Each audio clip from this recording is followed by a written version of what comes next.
gonna hang it up when you call?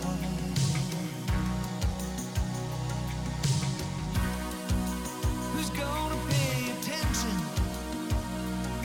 to your dreams?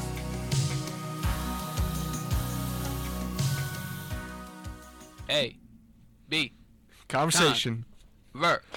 Station. We are back here at WICR. You listen to AB Conversation. Hopefully you're on Ustream listening to us right now. That's Anthony Carlo. I'm Benzino the Hero. We're at WICR. Absolutely. And we've been going through the recap of the 2013 year in sports because this is our final show here until next semester. And when we come back, it's going to be 2014. Yeah.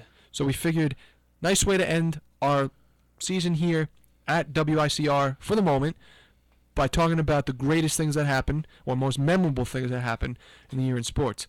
But we move on now to Tom Brady and his turn in. He comes back this year he comes in this year with an unbelievable resume so far. Definitely. But what he does with that resume is he just adds a couple of check marks and highlights a couple of things in bold when he beats Drew Brees and he beats Drew Brees and Peyton Manning in 2 games that had both elite quarterbacks up against each other. Tom Brady versus Peyton Manning, same category, elite category. Who wins? Tom Brady. So what does he do? He puts himself above Peyton Manning. Tom Brady, that's a serious cat. He's serious. He's serious. Let's talk about the specifically the Drew Brees game against the Saints. Patriots was down 16 seconds in the 16 seconds window. Yep. Tom Brady throws the ball into the end zone, touchdown. Patriots win. They win. And then we go to the Broncos-Patriots game. Broncos come out with a 20-point lead. It was I can't remember if it was what the exact score was, but they were winning. But that's P Money. P Money. 20. I think it was 24-0. Broncos are winning, and they go and then give up touchdowns because of Tom Brady, who came back to tie the game. And in overtime, Tom Brady does something dope, and he wins the game in. He wins the game in the final quarter, which was in overtime, and I'm laughing at myself about the dope thing, Okay. but it's just That's a yearly recap for our show. just reminiscing, Just love whenever I say that word, I think about what's gone on in the studio at that point. We making memories here. Exactly, but amazing happens. we make it happen. But Peyton Manning, he lost that one in OT to TB, and that's the story. Tom Brady's he's the cool cat, like you said. He's the guy. With NFL being prevalent this year, we have to talk about the carousel of the NFC East. Absolutely. My God. 1 week, the Eagles are on top of the division. 1 week, the Cowboys. 1 week, the Redskins. No, the Redskins. Oh, my. That ride's broken in Washington. And the Giants. No. Giants were never. That ride's.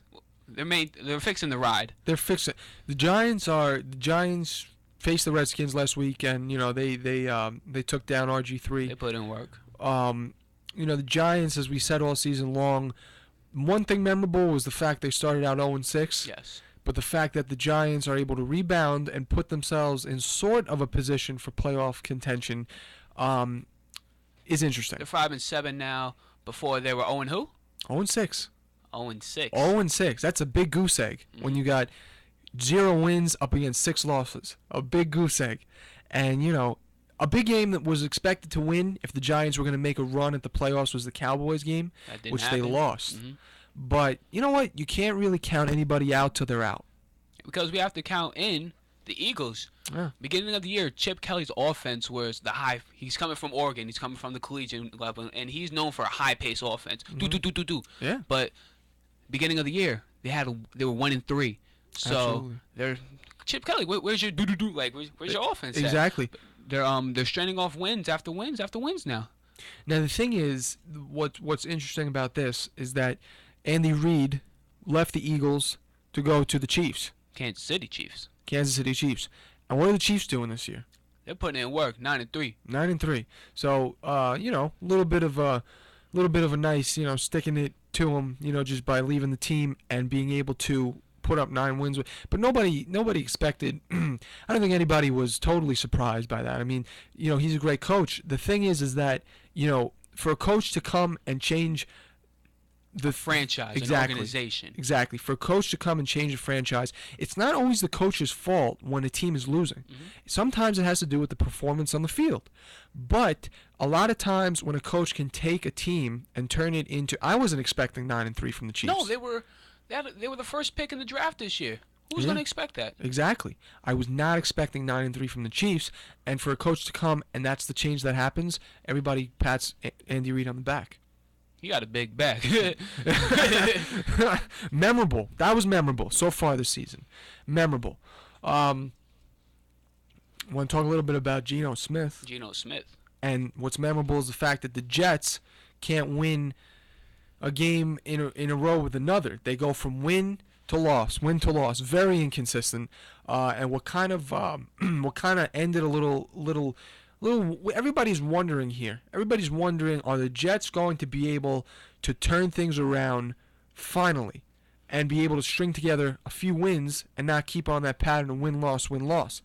The people wondering were put to rest after the Jets lost 2 in a row, and Geno Smith it was said by Rex Ryan that Geno Smith is not the definite starter, and he doesn't know who the definite starting quarterback is going to be. We've seen Simpson. We've seen Geno Smith possibly losing his job as starting QB. We do see Mark Sanchez on the sideline, but he's injured this year. Right. Geno Smith, he was benched for the second half last week's game. And with your being the first quarterback selected for your team in the draft, that's pretty bad when you're benched in the second half. But all this year, he's been benched in the fourth quarter from 2 games, I believe. It was the Bengals game and the week before. He was benched for the second half. They thought, Jets fans all around the world, and including the Jets organization, thought that Geno Smith may have become the prodigal son. He was the prodigal son. Somebody comes along, somebody doing well from the QB position. He seemed electric early on, you know, igniting the offense, and then it's just lost. It's lost. We realized along the way that there was a person in this kid, in Geno Smith, Jekyll Hyde. The Jekyll part of it was this guy who could come out and could beat Tom Brady, who we just talked about, who defeated Drew Brees and Peyton Manning, and here we have little old Geno Smith beating Tom Brady, who has put himself at the elite of the elite. Tom Brady has. And we say to ourselves, wow, this kid has something in him. Next week, comes back, gets benched after losing to the Bengals 49-9, I think it was. And we say, wow, there's a Hyde in this kid. Because he comes out one week better than the best, and he comes out the next week worse than the worst. So the prodigal son was not really, as we look at this point, he wasn't really the prodigal son. He's got work to do. Can the Jets turn him into a successful career? Hopefully. I don't know. Hopefully, I don't know. What's been panning out to be a good career so far is Cam Newton.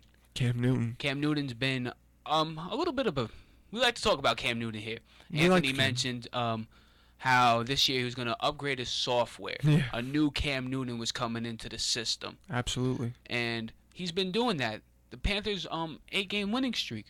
It's a whole new Cam Newton, Whole new Cam Newton. and he's rocking some cool cleats. He had since he does the Superman thing, after a touchdown he goes like that. He rips his jersey Yes. off.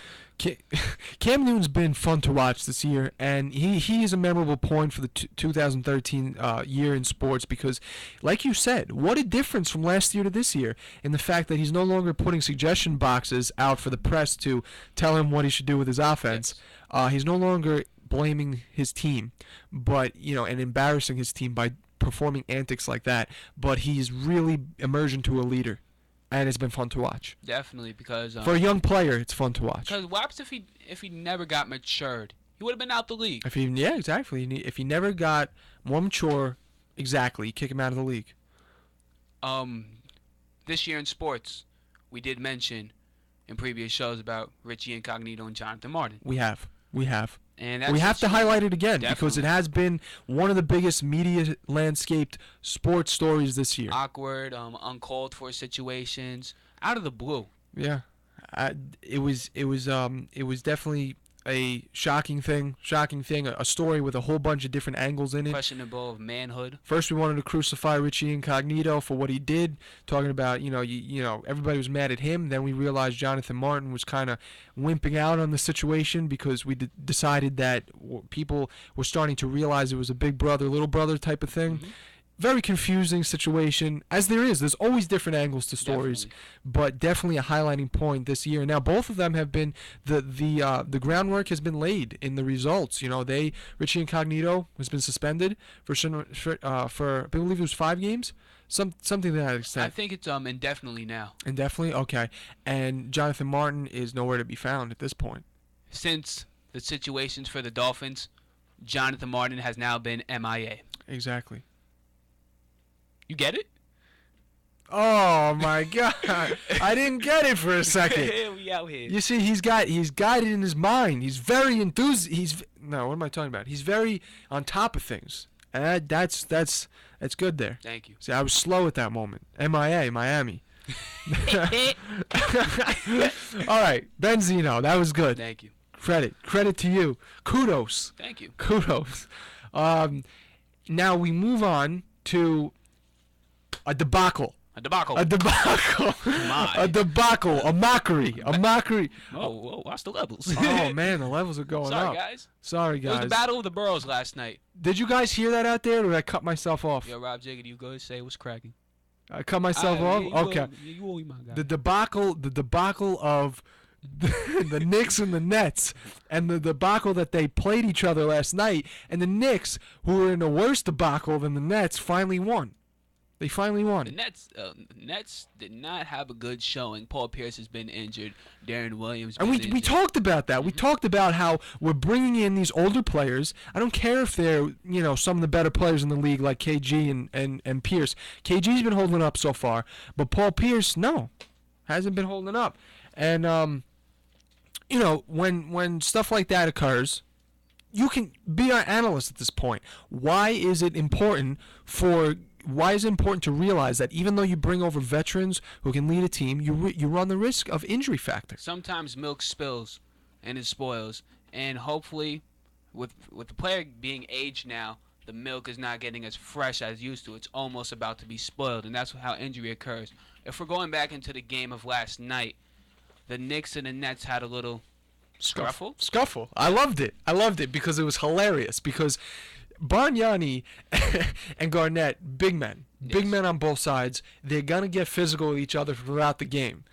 It was just funny watching Bargnani fall into Garnett, and then Garnett lets him fall, and then comes up to him with his hands up. Did you see Amari try to get into it with Tyshawn Yeah, Taylor? and then he shoves his hands off of him. Yeah. Amari shoves Tyshawn Taylor. Tyson Taylor's hands off of him.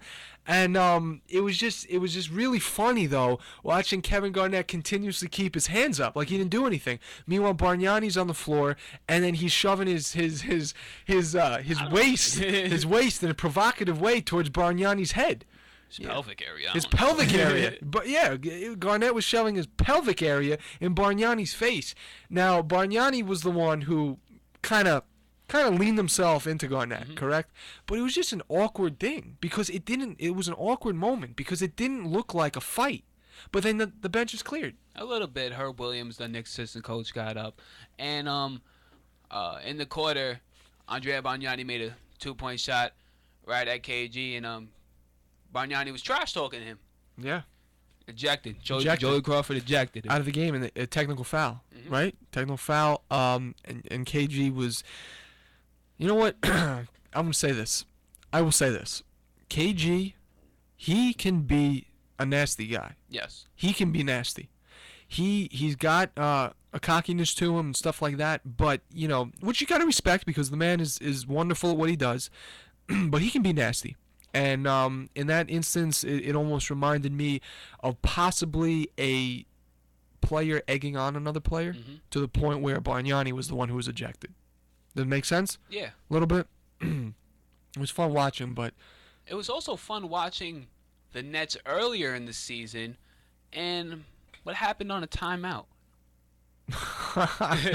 That is correct. What happened on that timeout? Jason Kidd, who is now reassigned his array of assistant coaches. God, what I is he look at that. doing? I look at that. I see Jason Kidd sitting there, and I see a posse next to him. Like he can't think for himself. You know, I don't know why that's happening. Why does he have so many assistant coaches? I don't know. What is that? You think he's the president and everybody else is the cabinet? Exactly. But what you were talking about was the fact that he spilled the drink purposely on the court. He said, "Hit me, hit me." and we once again we talked about will Jason Kidd beginning of the season. We talked about will he be able to fill the shoes of a manager this year as a first-year manager that will be able to lead the team to the postseason. So far, what I've seen from Jason Kidd is he's being a little bit overwhelmed. He's showing his first-year experience as a coach. Can you blame the guy? No, because as I've said time and time again, not always does an amazing player make an amazing coach. Maybe he'll become an amazing coach. Maybe. But the first year, he's getting into it, he's getting his feet wet, and it's just his first year experience. I don't understand why they're going to buy out Lawrence Frank. Lawrence Frank came along for the Nets to Right. be Jason Kidd's right-hand man. Mhm. And now since Jay Kidd reassigned him, Lawrence Frank wants a buyout. He doesn't want to be a part of the Nets no more. Exactly. That's a problem to me. Mhm. Knicks are a problem too in their own right. Carmelo called the team a laughing stock of the NBA. There's been Both started turning on each other. there's been instances this year when Kenya Martin and Metta World Peace got into a little. They had to be separated in the locker room. Iman Shumpert and Carmelo got into it a little bit in a timeout. Metta World Peace, he didn't like smack Tim Hardaway Jr., but like get off me, like. Yeah. The frustration is seen. It's Yes. visible frustration, which you can't blame because look at their record. And Amari Stoudemire, don't forget the comments he made. Melo said we're playing to lose. Yeah. Amari was like we're not sharing the ball enough, putting the blame on other people, putting the blame on his team. I don't know if Amari's in the position to do something like that. He could have been when he first got to the Knicks, but Not now. He's not the same player anymore. Not now. Amari Stoudemire is definitely not the same player he was. And Sad. it is sad. It is sad because he was really good. Did you see what happened this year with Stoudemire that against the Pistons? He was defending the ball. He turns the opposite way of the defender. He's standing at the elbow of the free throw line, and Peyton Sievers just walks into the lane and gets an easy layup. Oh, I saw that. Yeah. Yeah. Look, it goes back to the same thing. Without Tyson Chandler, the pain is a mess. Everybody gets. I've seen plays where other teams, physically, like you just said, ran into drove to the basket without any contention. It's horrid. No contention at all. Drove to the basket with nobody there. Just Matador defense. everybody standing around and physically watching the player drive to the basket. Tyson Chandler needs to come back. He does need to come back, Anthony. You He are does. right. So we would like to talk about, still staying within the NBA, we would like to talk about, and we also have to mention there were 3 closed doors meetings for the Knicks. Oh yeah, 3. definitely. Right. The Portland Trail Blazers, surprising everybody. Memorable moment of 2013. What do you think about them? The pace. Oh, Portland Trail Blazers. Portland. We're talking about Portland. Portland. We'll talk about another team that begins with a P later. We could talk about them both right now. Portland and Pacers. Lay it out there. Indiana, they're doing the thing in the East. They're contending with LeBron James and company. Paul George is emerging as an MVP candidate. Last year, he was most valuable, most improved player. Now he's trying to get the MVP for his team. Roy Hibbert, David West, Lee Scola, Double C, Chris Copeland, C.J. Watson, Lance Stevenson. They're doing the thing. In the West, respectively, LaMarcus Aldridge. That's really LaMarcus Aldridge's team, in my opinion. Even though Damian Lillard, he's the Rookie of the Year last year, he's getting some slice of the pie, but the whole pie is for LaMarcus Aldridge. There we go. I like that analogy. Very good. Excellent. But both, obviously, Pacers a little bit less surprising than the Yes. Trailblazers. Very surprising. And we have to talk about a surprising player in D. Rose. I feel bad for the guy. Me too. I feel bad for him because it's a shame when we have to quote a memorable moment as one being a player as good as him going down again Again, just after coming back. torn meniscus. With the talent level he has, look, this is the fact and it's a harsh one. talented players, or I should say, great players, become great players by staying on the court. Great players in any sport become great players by staying healthy. D Rose, he can't do that. Can't seem to do that, and it's a shame.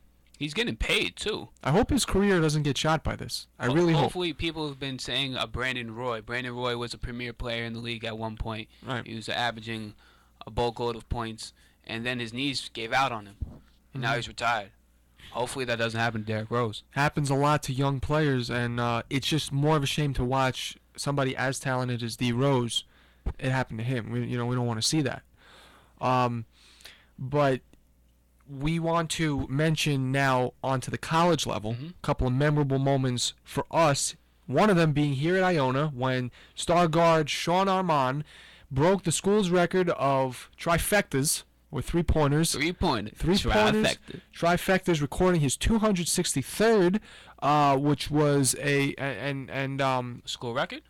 264, I believe, was the breaking of the school record. I believe he tied it at 263, or maybe, I'm pretty sure that's it. Don't quote me exactly on that, but he broke the school's record for three-pointers, and it was a nice thing to watch. Sean Armand, great player for the team, leader, and one of the products of his leadership was right there. Sean Armand's regarded having one of the best three-point percentages in the country, and he's playing at Iona. He's playing for our Gales.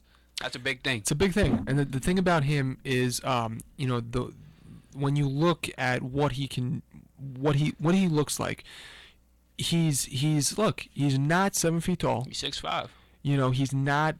He's not going to be somebody who's going to be able to dunk on anybody who's covering him and stuff like that.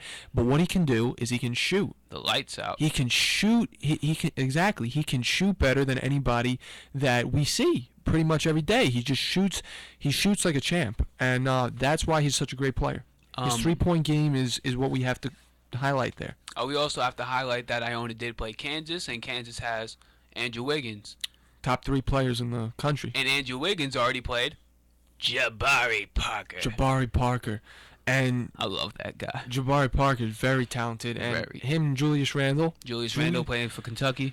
Julius Randle, Jabari Parker, and Andrew Wiggins, all 3 basically, amazing players right now. And they're all freshmen. It's amazing. And, we're going to get into what we'd like to see in 2014.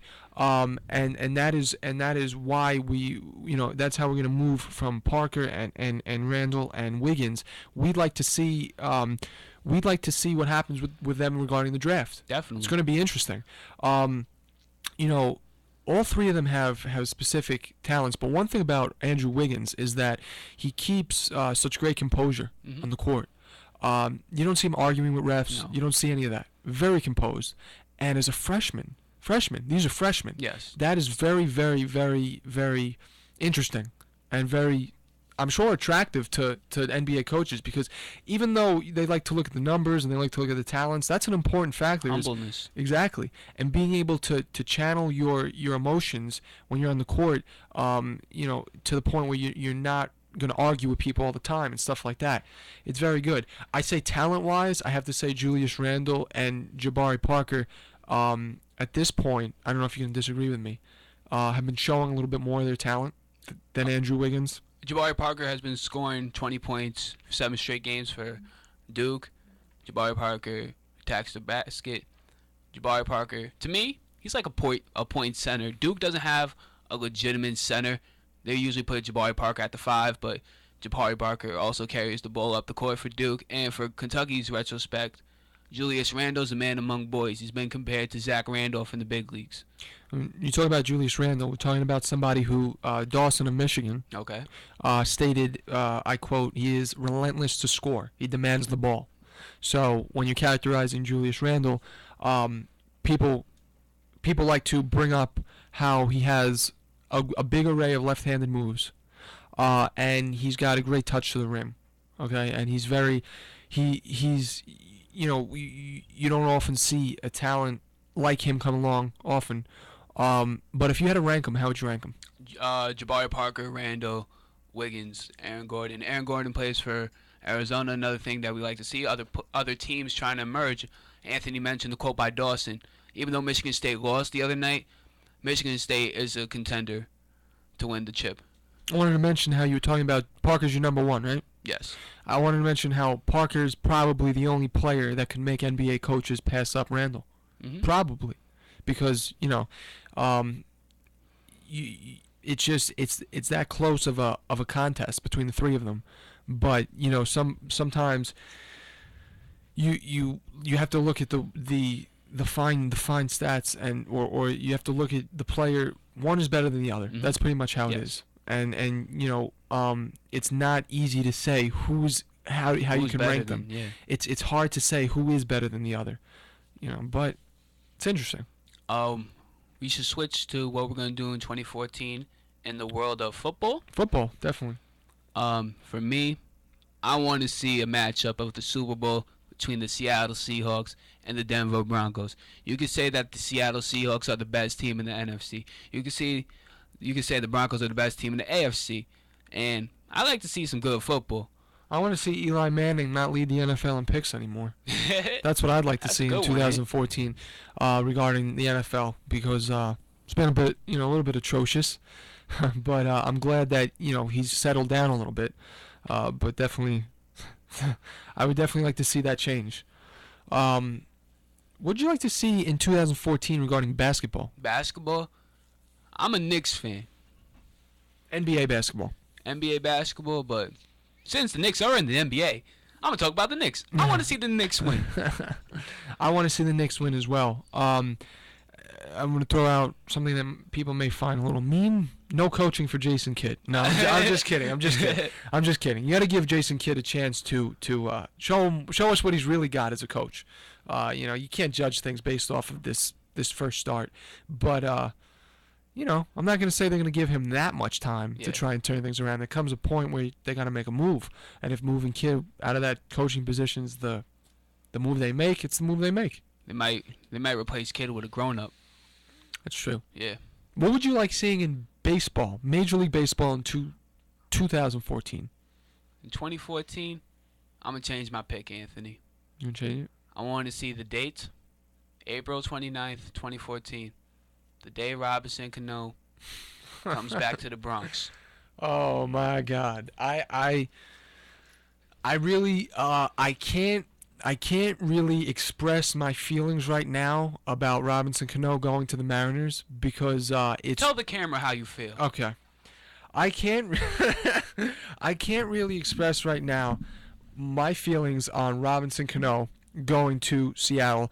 Robinson Cano obviously found it more important to take $240 million instead of what the Yankees were giving him, and he found more important the money than being with the Yankees. Mm-hmm. There are many players in the major leagues today that we can't criticize for doing that with the money because, let's face it, for them, for stars, it's all about the money. But there are players that probably would have taken a pay cut to stay with the Yankees. But Robinson Cano found that of no importance, obviously, as he signs with the Mariners. And the big question now is, what does this do for the Yankees? The Yankees have signed recently Jacoby Ellsbury. Big deal. 7-year, $153? $153 million deal. And they recently signed Brian McCann as well. Two players that will be in pinstripes for the 2014 season. Robinson Cano, in my opinion, as I have analyzed this whole thing, I always said this. The Yankees, I'm happy they're going out and getting players. I think they spent too many years and too much money on Jacoby Ellsbury because, remember, he's an injury-prone player. Mm-hmm. But he's a great player, and it's a great pickup. Brian McCann, I love that. His home run hitting left-hand swing is going to suit the right field porch for Yankee Stadium amazingly. But this is my issue. I always said that the Yankees are preparing, obviously, to take down the Red Sox in the 2014 season. Mm-hmm. A Red Sox team that won the World Series. To do that, they not only had to acquire players like they've been doing, but they had to build the team around a Cano that would still be on the Yankees. The Cano that I hoped would still be on the Yankees, having these players complement him, is no longer there. To me, the moves they made now, basically, they just backed up a step. because without Cano and letting him and now with him going to the Mariners, the edge that they gave themselves when they signed Ellsbury and McCann, which would be on top of Cano, has now erased that edge. Because without Cano, it goes. I don't feel like they've moved any ground at all. What I find ironic about the whole Cano situation is our first show, Anthony went on a rant about Robinson Cano. I did. And now First show, reminiscing back. And now with our last show of the semester, we almost ending with a Robinson Cano type rant. Isn't that ironic that we Yes. began with Cano a rant and we're ending with Cano? It's spooky. Robinson Cano, if you remember in that rant, I told you Benzino, and we argued about this a little bit. Yes. We said how I said how Robinson Cano would not be the face of the franchise, would never be the face of the franchise for the Yankees. Now he's not a part of it. And now he's not a part of it. Derek Jeter will and always be the face of the franchise, and Robinson Cano was not that guy who was going to step up and take on the legacy of Derek Jeter when he leaves. But this is one thing that was for certain. I hear all the time Alex Rodriguez is more exciting than Cano, Derek Jeter is more exciting than Cano. This is true. Even though Cano's talent, this is the third biggest contract ever in Major League Baseball. Funny stat about behind Pujols and A-Rod. Funny stat about the Cano situation going to Seattle. Seattle spent $240 million on Cano. That's correct. 8 years previous to Cano, they spent $239.2 million in off-season signings as a franchise, and they just gave All that $240. money to Cano. Yeah. That is crazy. It's crazy. Now listen to me. Robinson Cano, look, you gotta say to Jay-Z that give them credit because they didn't stop till they found the team that would get him that contract. It's Hove. Everybody said Rock. everybody would say it was crazy, but the contract he was looking for.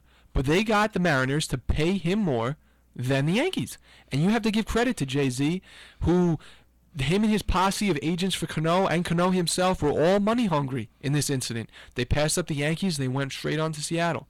Now, I was saying how people a lot of the times are going to tell me that A-Rod and Jeter both brought in more fan excitement. There was always more of A buzz. Oh. a buzz, exactly. And Benzino lost his voice on that one. They both created more of a buzz than Cano ever created. But listen to me. It's not 5 years ago anymore. It's now. And they, A-Rod and Jeter, as I refer to as they, are not going to be around that much longer. Jeter, I don't know how many more years he has left. A-Rod, we don't know if he has any more years left. And now we had to transfer some of that onto somebody like Cano that could keep people in the ballpark and keep a buzz going. More importantly, his talent level was something that I feel was crucial to the Yankees. Because not only was he the best player on the team, but he was arguably one of the best players in the major leagues. Without him now, I think that the Yankees are going to take a loss. Even though they signed Ellsbury, even though they signed McCann, even though hopefully they will sign Tanaka, pitcher from Japan, 24-0. They needed to, in order to assure that they would take down the Red Sox next season, they need to build those players around Cano. Now it's not assured. Nothing's assured anymore. The way they're preparing is not going to be assured that will help them take down the Red Sox next year because they lost Cano. Very good point, Anthony. So even though the Yankees, we realize Cano is not a Jeter, not an A-Rod, steroids or no steroids, we're not talking about steroids, the production they both put up, he's still one of the best players in the major leagues today, and he was what the Yankees needed to keep. And it's just very, very interesting how things are going to go with, obviously, Curtis Granderson signed with the Mets, but Robbie Cano, he was that 3-hitter. Yeah. He was that 4-hitter. McCann's not going to be as effective in that 3 or 4 or 5 spot without Cano. And he doesn't play a prime position. With being a catcher, when he's on the field, all you see is his gear. Defense first. Defense first. But thank God he's an offensive catcher. Yeah. We needed one of him. With Posada was the last one, and we haven't had a Posada in a while. Definitely. McCann can hopefully do that. But, we hope to. I hope things work out. But I will say that the Yankees, in my opinion, put themselves at an edge above the American League East by signing McCann and Ellsbury while they still had a chance to sign Cano. But as I said before, now that Cano is not on the team any longer, I feel like that edge is erased. And it It's a sad thing, but it's sad. that's 2014 for you. That's We 2014. don't know what's gonna happen. We don't know what's going to happen. It's going to be interesting to see when we come back. We'll definitely be talking about the NBA some more. We'll be talking about how the Knicks and Nets are hopefully doing better. We'll talk about football We'll talk about football because it'll be approaching Super Bowl time. and collegiate level. We'll talk about some collegiate sports. We'll talk about collegiate sports, Iona basketball, and I'll definitely. I'm not gonna lie to you. I'm gonna have another probably rant to go on about Cano, and just talk about some stuff regarding how the Yankees will look now. It's an interesting situation. Definitely. But for our season finale in the fall, for Benzino, I'm Anthony Carlo. And where's And my he- shout outs? Where's my shout outs? I was gonna say your shout outs. Oh, my fault, my fault. No, I was gonna say your shout outs. And here are Benzino's shout outs. Carlos, FG, Yuli, Freddie, Nick, Franklin, Rob Jiggity, Sadan, Alex, Will Craft, Chris Ulaslus, Game Plan, Max, A-Run, Say, Dakari, Robert Meany, Gap Tooth Nation, Fire Swatch and Monkey Posse, Santiago, Rachel, and we got some supporters in here. Rob Jiggity and Say's Here in we the go. building. Come in and say hi. Supporters of the show. Hey, We out here. What's Yo, Say up? what's good, man. What's up? We out here. AB Conversation And is they, what we do. They were great to listen It's a to us today. And wait, was that Monkey Posse? Don't worry about Is it. that what you said? Yo, we have some stuff for AB Conversation. We got some little things up our sleeves. We got some sleeve. We got some. I don't have any sleeves on. I got short sleeves, but I got things up my short sleeves. I got long sleeves, and we got some tricks that are gonna be coming out of these long Y'all sleeves gotta next stay semester. tuned to 2014. This is AB Conversation. You gotta come back to us. Come back to us. We out Thanks here, man. everybody for tuning in this year. WICR AB Conversation. We'll see you in 2014. We out here, man. Night, everybody. Me, the ESPN.